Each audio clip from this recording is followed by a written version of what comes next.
একটা ছেলে যখন তোমাকে সত্যিকারে ভালোবাসবে তখন সে তোমার সাথে রাগ করবে, অভিমান করবে, তোমার সাথে ঝগড়া করবে, তোমাকে বকাঝকা করবে।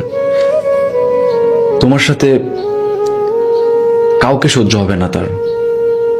এটা করতে পারবা না, ওইটা করতে পারবা না, এখানে যেতে পারবা না, একা একা তোমাকে কোথাও সে পাঠাবে না। এমনকি কোনো বাজে মেয়ের সাথে তোমার সম্পর্ক থাকুক সেটাও সে চাবে না। একটা ছেলে যখন তোমাকে সত্যিকারে ভালোবাসবে তোমার সৌন্দর্যটা সে কখনোই অন্য কাউকে প্রকাশ করবে না। একটা ছেলে তোমাকে যখন সত্যিকারে ভালোবাসবে তখন সে শুধু তোমাকেই দেখবে।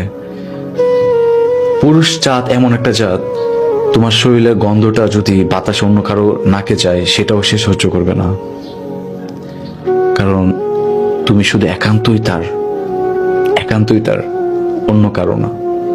তোমাকে সে আগলে রাখবে। হয়তো তোমার একটু কষ্ট হবে, ধৈর্য ধরে তোমাকে থাকতে হবে, হয়তো তোমার কাছে মনে হবে একটু বেশি বেশি, কিন্তু না, এটার মধ্যে যে কতটুকু শান্তি কাজ করবে সেই মেয়েটাই বুঝবে, যে মেয়েটা এই ধরনের পুরুষের ভালোবাসার মানুষ।